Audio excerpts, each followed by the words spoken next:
तालुक्यामध्ये दहिवली या ठिकाणी दुर्घटनाग्रस्त कुटुंब जे आहे त्या कुटुंबियांना शासनाच्या वतीने घराच्या समोर त्यांच्या आपण जवळपास 2,60,000 रुपये आणि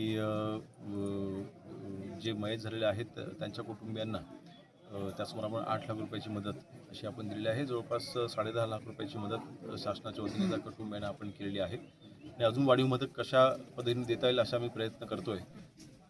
नक्कीच त्यांचं झालेलं नुकसान आहे ते आम्ही भरून काढू शकत नाही, परंतु या आर्थिक मदतीने नक्कीच त्यांच्या कुटुंबियांना एक आर्थिक आधार मिळेल आणि त्यांचं कुटुंबियांचं आणि घराचं जे नुकसान झालेलं आहे पुन्हा भरून काढण्यासाठी त्यांना ह्याची मदत होईल.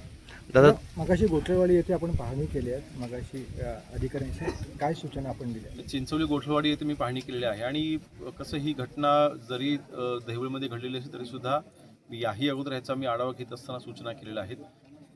कायमस्वरूपी पुनर्वसन हा ह्याला मला वाटतं शेवटचा पर्याय आहे आणि कायमस्वरूपी पुनर्वसन करायचं असेल तर पहिल्यांदा जागा निश्चित करावी लागेल.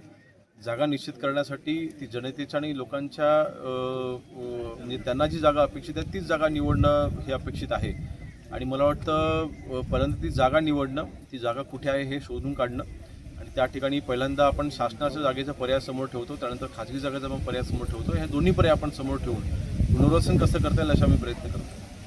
दादा, तालुक्यात यंदा खूप मोठ्या प्रमाणात भूस्खलन झालेलं आहे, अजून पावसाळा शिल्लक आहे, काय नागरिकांना आव्हान कराल? आणि मला वाटतं ह्याच्यामध्ये एक तात्पुरता उपाययोजना आणि कायमस्वरूपी उपाययोजना अशा 2 उपाययोजना असतात. नागरिकांना आम्ही एवढंच सांगू की अजूनपर्यंत ही पावसाची सुरुवात आहे. एल निनोच्यामुळे कदाचित पावसाचा यावेळेस कमी असला असा अंदाज आहे, परंतु अतिवृष्टी होऊ शकते. ज्या ज्या वेळेला आपल्याला इशारा दिला जाईल त्या त्यावेळेला आपण तात्पुरतारित्या आपण स्थलांतरित व्हावं. कायमस्वरूपी ज्या वाड्या धोक्यामध्ये आहेत असं शंका वाटत आहे त्या ठिकाणची कायमस्वरूपी पुनर्वसन करण्यासाठीचा आम्ही तिथे प्रस्ताव आम्ही तयार करतोय. त्याला नागरिकांनी देखील सहकार्य करावं. कधी कधी असं होतं की नागरिक स्थलांतरित होण्याकरता विरोध करत असतात की आम्हाला गाव सोडून द्यायचं नाही किंवा वाडी सोडून द्यायचं नाही असा तिथे करायची कधी कधी मागणी असते. तर थोडंसं याच्यामध्ये आपल्याला दोन्ही बाजू समजून घेऊन हे पुनर्वसन करण्याचा मी प्रयत्न करतो.